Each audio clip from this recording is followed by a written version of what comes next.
O nosso convidado de hoje é pastor e esse pastor é polêmico até no meio dos evangélicos. Exatamente, Caio Fábio!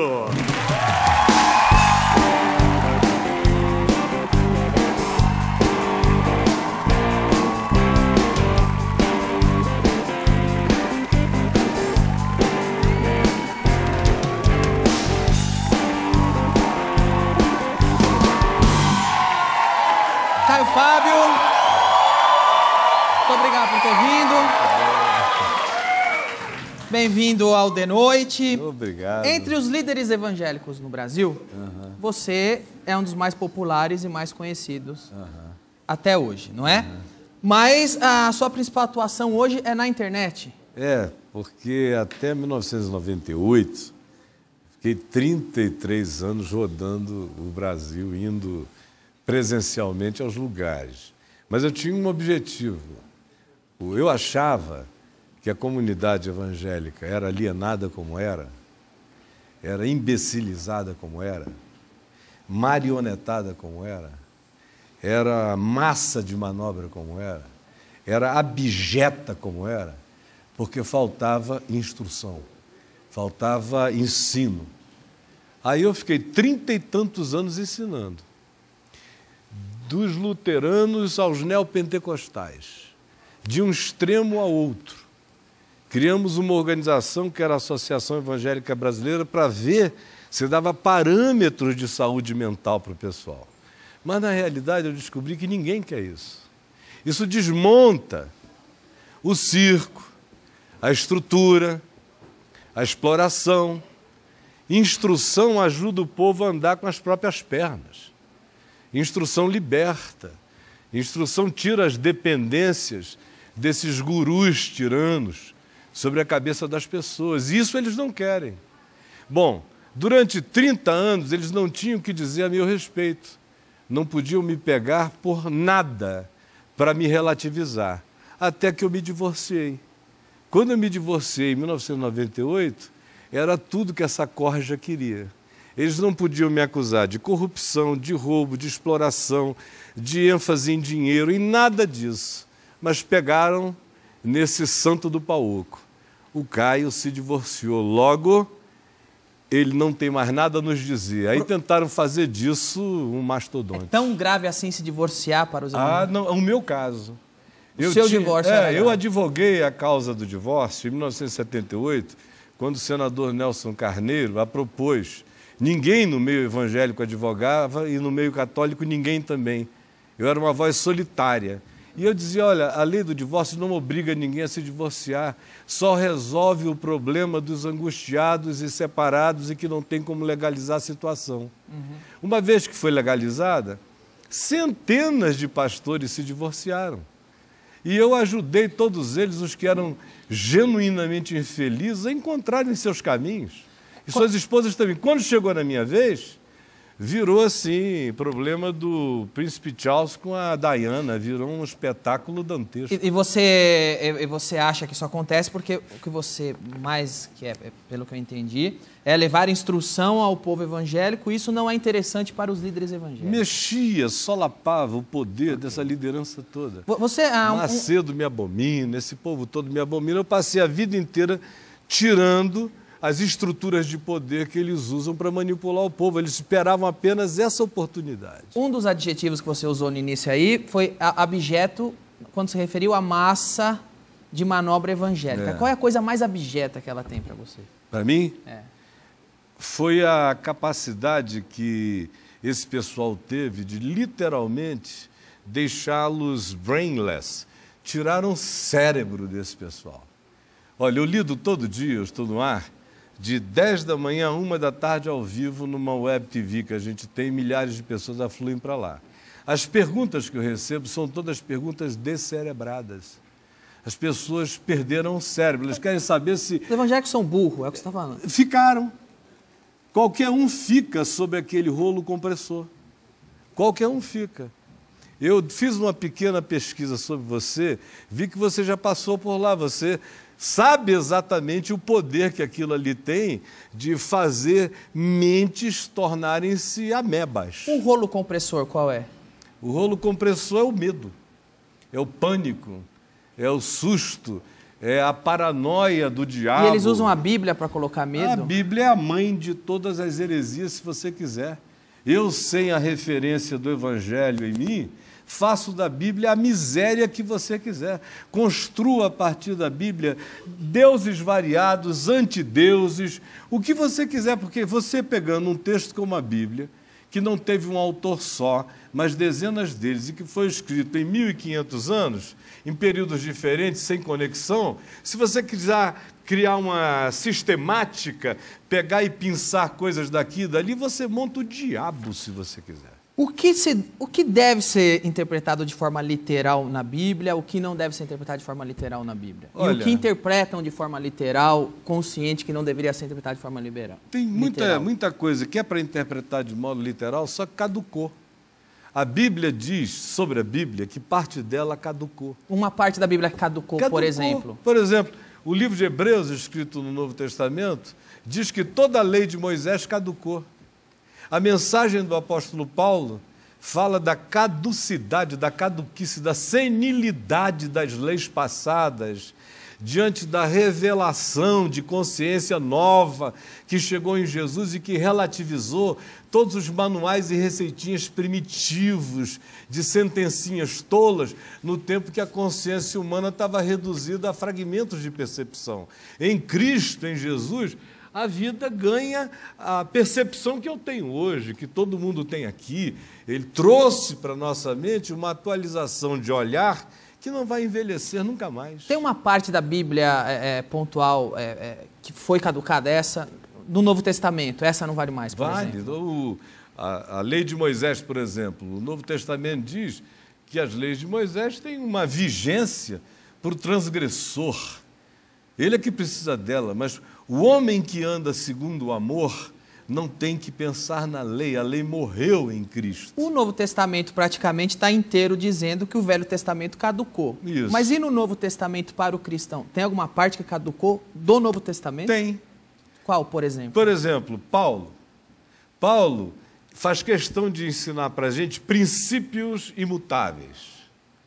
Sob esses princípios imutáveis, ele faz aplicativos circunstanciais para o tempo dele, que são relativos àquele tempo, mas que devem ser vencidos para se chegar ao princípio absoluto. Exemplo, ele diz que em Cristo não há homem nem mulher, não há sexismos, em Cristo não há escravo nem liberto, em Cristo não há senhores e nem entes minimizados. Esse é o ideal em Cristo. Todavia, nos dias dele, ele tinha que lidar com uma sociedade onde havia homem, mulher, escravo, liberto. Então, o que ele faz? Ele tenta fazer o senhor de escravo se tornar mais humano, tenta fazer o escravo aproveitar a oportunidade da libertação. Enquanto você não pode, tente ser feliz com o que você tem, mas no dia que você puder escapar dessa, pule fora, porque o seu chamado não é esse. A mesma coisa com tudo. Foi para a liberdade que Cristo nos libertou. As igrejas ensinam escravidão. Ok. Uma coisa que a igreja ensina muito também, e é só mudar de canal que deve estar acontecendo isso agora em outro canal, possessão demoníaca. Ah, meu Deus, eles vivem disso. Sem possessão. Acontece possessão quando a pessoa está... Vou pegar você. Aquelas tá ali, é. Aquelas ali eu tiro com tapa na bunda. Levanta, vamos acabar a palhaçada como eu já acabei. Aquilo ali é sugestão. É psiquismo demoníaco aprendido pela cultura neopentecostal e instilado nas pessoas. Aquilo ali, na maioria das vezes, é forjamento. Tem até os possessos contratados para puxarem a fila dos impressionados. Agora, possessão demoníaca existe. Não naqueles ambientes de massa já preparados para aquele show. Existem situações concretas nas vidas das pessoas, agonizantes em casa, que não são visitadas. Essas não interessam, porque o verdadeiro oprimido espiritualmente não tem nem como ir a um templo. Os que vão ao templo não estão oprimidos. Os verdadeiros oprimidos têm que ser achados em casa, ajudados em família. Agora, isso não interessa a essa indústria religiosa de portas arreganhadas para receber incautos, dedicar a vida a visitar velhos, terceira idade, pobres, oprimidos, possessos, em casa. Esse povo que não tem dinheiro para contribuir está de fora desse mercado da exploração. Ok. Eu posso tirar umas dúvidas com você? Dúvidas pontuais da Bíblia? Porque, por exemplo, eu cresci ouvindo a história de Jonas e a baleia. Foi literal? Jonas realmente ficou dentro de um peixe, literalmente falando? Ele pode ter ficado, não dentro de uma baleia, que a baleia não tem infraestrutura orgânica para engolir um ser humano, mas um cachalote poderia, grandes outros peixes, e tem histórias concretas, historiáveis, pontuáveis, inclusive do século XX, de um marinheiro inglês que ficou 48 horas engolido dentro de um cachalote aqui nas Malvinas e saiu vivo. E a história humana tem várias repetições disso aí. Então, tanto faz. Na realidade, a mensagem de Jonas é uma mensagem muito mais profunda. É mostrar como a ideologia política, quando se fanatiza na alma de alguém, faz o cara ficar totalmente indisposto para amar o próximo, acolher o próximo ou levar qualquer mensagem de bondade para quem quer que seja. Esse é o grande drama do Jonas. A coisa do vessel, do aparato que o engoliu, literalmente pode ter acontecido e não necessariamente precisa ter sido, porque o objetivo era a mensagem. O importante é a mensagem, não? Mensagem. E você acha o quê? Eu já vivi demais para ter ceticismos definidos em mim como dogma. Acredita em ET, vida fora da Terra? Eu estou aberto para a multiplicidade de todas as existências cósmicas, meu amigo. Para mim é inconcebível que se eu e você, que estamos sentados aqui em São Paulo, no Brasil, na América Latina, no hemisfério sul do planeta Terra, no sistema solar, nessa galáxiazinha que faz parte de bilhões de outras galáxias, e com a física nos apresentando descobertas no mundo subatômico que nos dão a entender que a gente pode ter mundos paralelos aqui do lado deste mesmo, fora esse outro. Ora, com achados mínimos desse tipo, quem sou eu, sendo um homem de fé, para dizer que eu vou limitar qualquer coisa? A fé deveria me abrir a mente mais do que a mente de um cientista, porque o cientista tem mais limites do que eu. Ele precisa repetir em laboratório 1000 vezes a mesma coisa para dizer sempre que isso acontecer, assim será verdade, logo é um princípio científico. Eu não tenho esse compromisso de trazer essa demonstração. Eu estou muito mais aberto em fé para lidar com a multiplicidade das possibilidades e fazendo as minhas sínteses, de modo que eu creio, não nos estereótipos, nos cinza, colhão grande, isso e aquilo. Minha casa, telefone. Os Spielbergianas, essas coisas. Para mim tem esses mitos urbanos.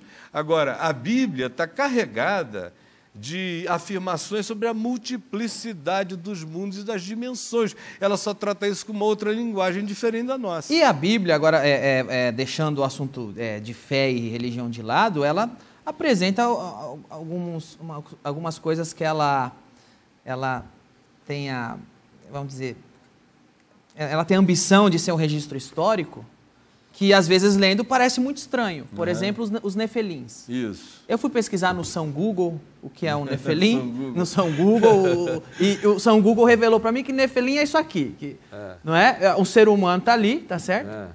O nefelim seria um gigante, e é em Gênesis. Gênesis capítulo 6. Quando vai falar do dilúvio e tal. Os filhos de Deus, os Benai Elohim, de lá no hebraico, possuíram as filhas dos homens, as que mais belas que eles achavam, e geraram nelas filhos que vieram a ser chamados de nefilims, ou seja, que são a descendência dos que caíram.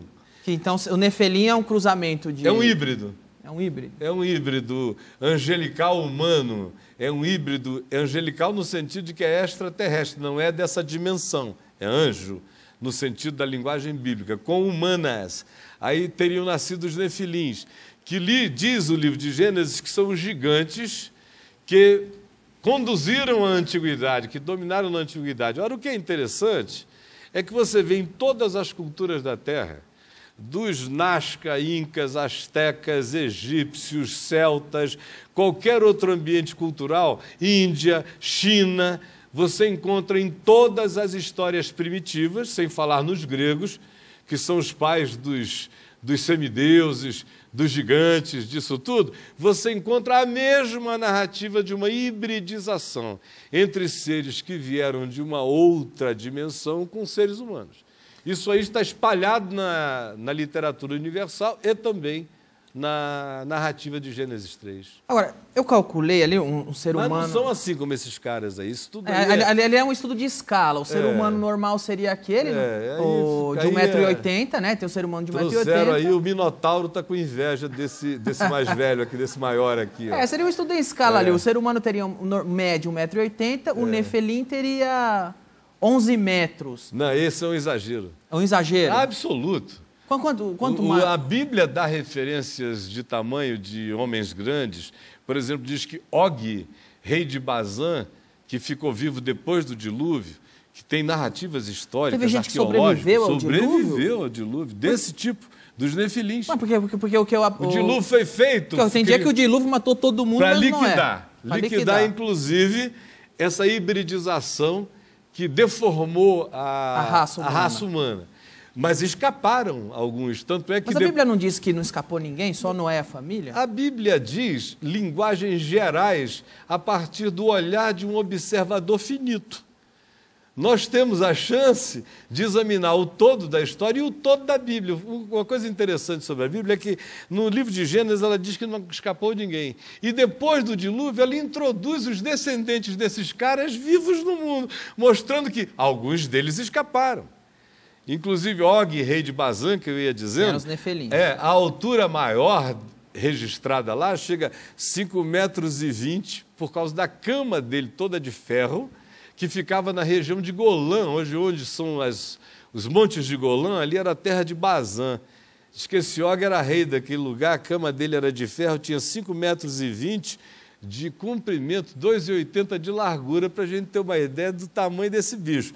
Agora, Golias, que também era da descendência dos nefilins, que foi da história com Davi, aquele conflito lá com os fariseus, com os filisteus, tinha 3,40 m.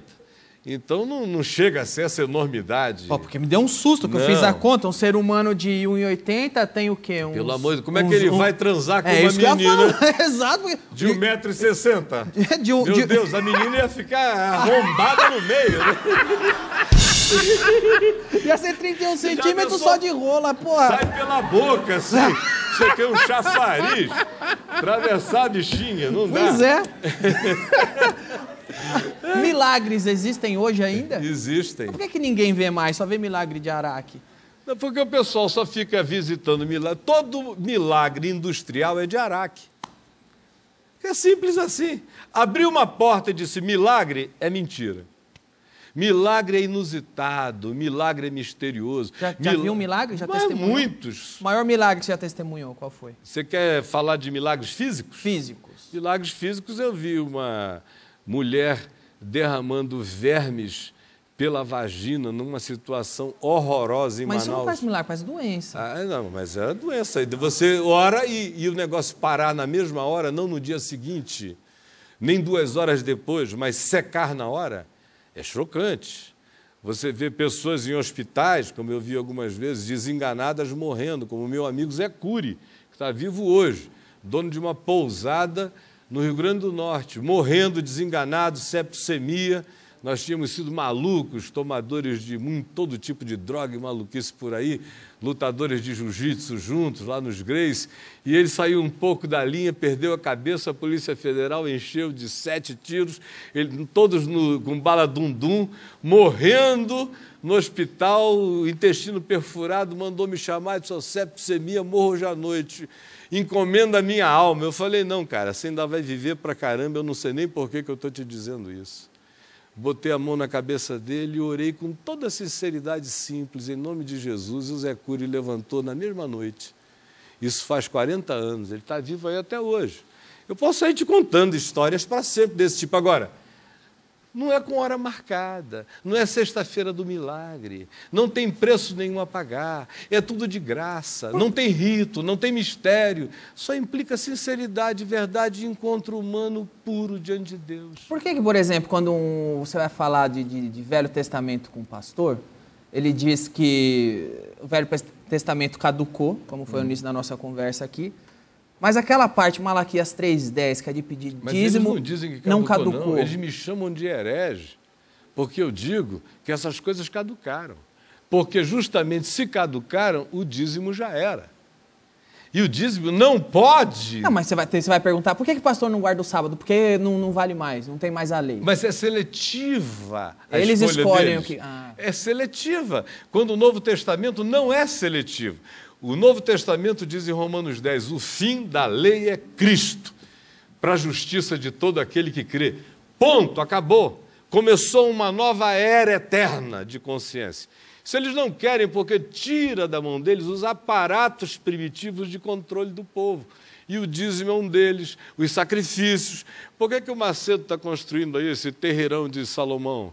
Essa coisa grandona, monstruosa. Porque ele quer, finalmente, oficializar a Universal como a captadora de recursos para o templo de Deus, para que Malaquias, capítulo 3, se torne encarnado na Universal, porque lá se diz que é para levar o templo à casa do tesouro, que era no formato do templo do Salomão. Agora aqui ele está fazendo isso com a mesma cara, 10 vezes maior, com essa máquina de caça-níquel, para se tornar o grande arrecadador oficial, com a simbologia e o arquétipo do Velho Testamento encarnado no templo de Salomão. Essa é a esperteza desse malandro. E imagino eu que os líderes evangélicos... Oi? Hã? É a Casa da Moeda Evangélica. É a Casa da Moeda Evangélica. É um terreiraço, meu amigo. Tá. Agora... Oi? Você assiste todo dia? Que beleza. Papo de graça. Lá tem que botar o Danilo para assistir também, viu? De manhã cedo. Valeu, obrigado, viu, Caião? Oi? Abençoe, cara. Amém, amigão. Agora, eu perdi o raciocínio, deixa eu retomar aqui. Você estava falando do dízimo, do controle disso pelo dinheiro. Não, eu ia para outra. Que os pastores que diziam que não tinha cessado. Os líderes evangélicos, você mesmo disse que não tem muita afeição com você. Até hoje... Eles deixaram de ter em 98. Até 98 era unanimidade. Total. Eu deixei de ser unanimidade total em 92, quando eu comecei a bater de frente com o Macedo todo dia. Aí eu deixei de ser unanimidade para a Universal, que até então não concordava comigo, mas me respeitava. A partir dali eu perdi a unanimidade da Universal, mas mantive a dos outros, até 98. E o que você mais discorda da Universal? É o negócio do dinheiro? Não, eu discordo de tudo. De tudo. Ok. Aquilo para mim é um grupo pagão, com intenções perversas, é uma grande franquia, que nunca esconderam de que é, e é um sincretismo montado para pegar todas as necessidades humanas, das mais supersticiosas ao cara evangélico que esteja numa crise de angústia e que diz, quem sabe aqui dá para eu fazer uma fezinha também. Qual é a sua denominação? Eu fui ministro presbiteriano durante 30 anos. Hoje? Hoje eu sou líder do movimento Caminho da Graça, que não quer ser um movimento religioso, quer ser um caminho de fé, de consciência. Por isso é que tem milhões de pessoas chamadas desigrejadas pelas igrejas, que estão todas dentro desse movimento, sem pai, sem mãe. E não acaba virando uma igreja? Uma denominação? Igreja sou eu, igreja é você. Igreja é impossível não haver. Igreja somos nós, igreja é encontro. Eu me encontrei aqui contigo, esse é um encontro igreja. No Vem VTV, está escrito assim, que é um canal cristão não religioso. Como algo cristão pode ser não religioso? Porque o cristianismo é religioso, mas a fé cristã não. O cristianismo foi criado pelo imperador Constantino, que fez um grande sincretismo. Pegou as crenças romanas de Mitra, pegou as crenças egípcias presentes, pegou o panteão greco-romano, puxou todo para dentro dessa única fé que havia em Roma, que estava capilarizada por todo o império, um império que estava morrendo, e ele disse, numa grande sacação, esses caras, essa fé de escravos, está capilarizada em todo o império, e é através deles que eu vou poder reunir o império. O golpe dele foi esse, foi que ele cooptou o que durante 4 séculos foi sincero, puro, e não construiu um único templo. que era a fé dos discípulos. Ele pegou esses caras que eram perseguidos, espoliados, maltratados, os cooptou como benesses. Daqui para frente não paga mais imposto, quem for cristão não paga mais imposto do império. Ele foi obrigando todo mundo a virar cristão a partir da economia e da política. E inchou a igreja, corrompeu a igreja, fundou o cristianismo. Isso é de um lado. Agora, a fé em Jesus nunca foi uma religião. Jesus não fundou nenhum cristianismo. Jesus não fundou nada chamado evangélico. Jesus não fundou nenhuma religião. Jesus ensinou caminho de consciência para qualquer um viver na rua, na estrada. Você vê onde é que Jesus passou a maior parte do tempo dele? Na praia, cara, ao ar livre. Ele era um hippie? Ele não era um hippie porque não tinha essa designação. Os hippies quiseram ser como Jesus e não conseguiram. Ok. Mas Jesus não fazia tudo que os hippies faziam. Não. Jesus pitava um? Se fumava umzinho? Hoje em dia ele fumaria umzinho? Rapaz, olha, não tem nada mais doido do que... Você já fez jejum? Jejum? É. Já. Mas assim, de sair para uma floresta, para um deserto, ficar quieto? Não. Cara, não tem onda mais doida do que um jejum, meu irmão. Sabe? Baseado fica careta, tudo vira bobagem.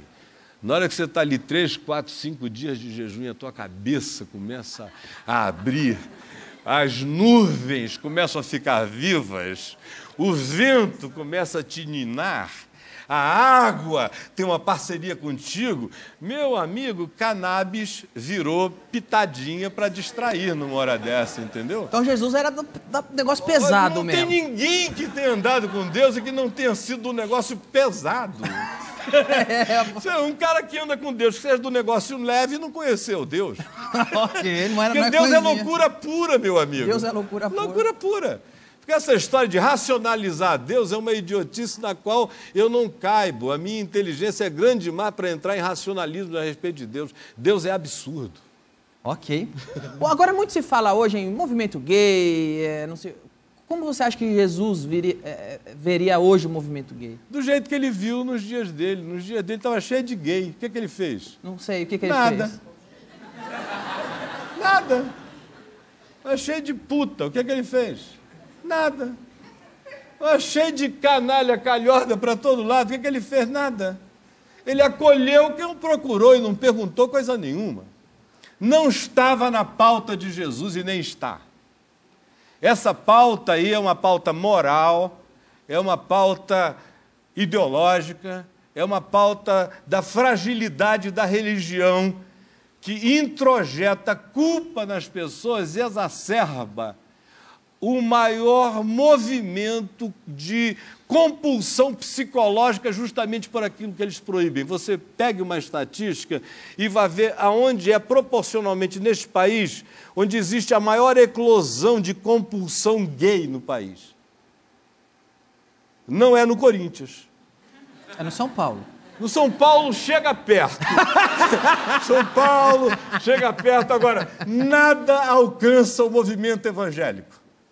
Tem muito viado lá. Claro! É uma viadagem só. É uma viadagem só onde você fica dizendo, cuidado, se virar viado é do diabo. Se tiver um comichão no furingolingo, é Satanás. Tudo é diabo. Meu Deus, você cria meninos dizendo cuidado com o diabo. E até o teu sexo natural, a tua heterossexualidade é do diabo. Tudo é do diabo. A homossexualidade, então, é o diabo. Bater uma também. Uma bronha tá danado. Tá danado. É tudo culpa, tudo pecado. Conclusão, uma sociedade que só introjeta pecado vai produzir só tarados. É simples como qualquer análise psicológica te diria. Não tem jeito dos evangélicos melhorarem enquanto eles piorarem o mundo para todos. Não tem jeito. Eles vão ser sempre os piores do mundo que eles pioram para os outros. Ok.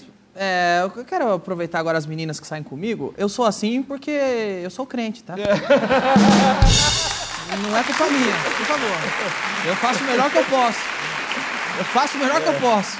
Foi um condicionamento religioso que deixou assim um pouco descontrolado, mas ele está se segurando, né, Danilo? Às vezes me seguro tanto que nem funciona, mas não é culpa minha. Quanto mais ele se segura, pior fica. Exato. Agora, Eu vim aqui para te deixar em paz. Amém. Mas é o seguinte, mas ele tá fazendo jejum, então tá muito louco, porque ele não pega a mulher. Ele tá fazendo jejum, né? Ele seguiu o conselho do Macedo, que pediu um jejum aí de 45 dias. Jejum de Globo, você não viu isso, não? Pode até dar sorte pro Brasil. Não vai assistir, pediu para todo mundo não ver a Globo, mas assistir a novela Vitória da Record. E mais uns filminhos lá sobre Jesus. Vocês vejam como Deus é útil, né? Agora, Deus é utilíssimo. falando em jejum, Dieguinho, vamos tentar um negocinho assim aí? Hã? Quem sabe? Tá bom. Tá bom? Você é evangélico, presbiteriano desde menininho. Isso. Você experimentou sexo antes do casamento? Ah, com 5 anos de idade. Eu tive uma babá do meu irmão que tinha 15 e resolveu me pegar. Não, você tá brincando. Aí me viciou. Nunca mais parei. Até hoje. Você tá falando sério? Com 5 anos? 5 anos. Você tinha noção que você estava fazendo com uma babá? Eu fui tendo. Você sabe que esse é o nome... Primeiro você é eu um não cara tinha de muita noção. sorte. Primeiro eu só tinha alegrias. Isso é uma coisa gostosinha. Ficava ali, ela via aquela moça grande, eu pequeno, ela foi. Depois de 1 ano eu dizia, tomara que papai e mamãe vão para o cinema de novo. Porque era só quando eles iam ao cinema à noite. Eles iam 3 vezes por semana. Eu ficava torcendo para irem todo dia. E faziam tudo? Você transava na vagina e tudo? Eu não precisava fazer nada, eu só sentava e ela realizava. Quando acabou com 7 anos, que meu pai descobriu e mandou-a embora, você falou não, eu pai. chorei mais do que a morte de um primogênito. Quantos anos ela tinha? Ela já tinha agora, ela começou com 15, ela tinha 17, eu estava com 7. Mas que puta cara de sorte, velho. Aí, meu amigo, ela plantou um borogodó em mim que não saiu nunca mais. Eu nunca mais consegui olhar para a vida do mesmo modo. As menininhas viraram todas mulheres. Até hoje, às vezes, você fala com todo respeito com a esposa, põe uma roupa de babá. Sabe que eu não fiquei com fetiche? Ah, é? Não. À medida em que os anos foram passando, eu sempre quis pessoas da minha idade. Aliás, até os 24 anos, até os 20 anos, eu só queria pessoas 10 vezes mais velhas do que eu, porque eu me acostumei com a babá, cara. Depois que você se acostuma com uma mulher e você é um menino, fica difícil querer menininha. E depois que você vai ficando homem, sexualmente falando, tanto mais você vai querendo a experiência de mulheres que já rodaram no candelabro. Vividas, tá certo, vividas. O Klein tá com a cara de dúvida, depois eu explico isso que a gente tá conversando, ele não... Depois eu explico pra ele o que é. Você ele tá... é o puta pegador, falando? hein? Do que eles estão falando? Puta pegador. Falou? Eu? Rapaz, é que ele é virgem. Pega ninguém, ele velho. é virgem. É virgem. Já foi na minha casa, eu era casado, seu idiota. É, né? Era casado, então... Tá E agora você ainda é? Não, agora não sou mais. Agora você não está mais virgem? Não, nunca. Desde os 14 anos. Ele é virgem até hoje. São virgindades circunstanciais, né? Você tem o contato da babá para passar por Klein ainda? Rapaz, eu sei que ela mora em Belo Horizonte. Belo hoje em dia. Horizonte, Klein. Sabe qual foi a última vez que eu encontrei com ela? Eu estava dando autógrafo de um livro meu aí por 96, chamado Confissões de um Pastor, lá em Belo Horizonte. E aquela fila enorme. Aí veio uma senhora com 3 meninas mais altas do que ela atrás. Aí ficou em pé, bem na minha frente na mesa, e falou assim: no dia que eu fui embora, você chorou copiosamente. Quem sou eu? Eu olhei para ela e falei: fulana. Claro que eu não ia esquecer jamais, eu chorei copiosamente. Está ela ali. Se ela não dissesse aquilo, eu não ia reconhecê-la nela, né? Eram décadas depois. Mas quando ela disse isso, voltou na Você hora. comeu ela de novo naquele dia? Não fiz isso contra mim. Pastor, aliás... Depois que eu me converti, isso tudo virou passado. A gente está conversando aqui de tempos acerca dos quais eu não tenho nenhum problema com eles, porque tudo que fez parte da minha vida faz parte da minha saúde hoje. É o seu Velho Testamento? Ela está no Velho... Não, porque não ficou obsoleto. Ok. Não ficou obsoleto, eu continuo na prática, feliz com a minha esposa. Maravilha. Ela teve até contribuições a dar à minha vida posterior. Que bom. Ó, esse foi Caio Fábio. Aliás, Caio Fábio, hoje você não está em denominação nenhuma, te chamo de pastor, de presbítero. Chama de Caio, cara. Caio. É. Esse foi o Caio, pessoal. Caio. Muito obrigado por ter vindo. Foi um prazer conversar com você. Já já tem Murilo, Léo e o Cyberbullying. De noite, um exagero de emoções.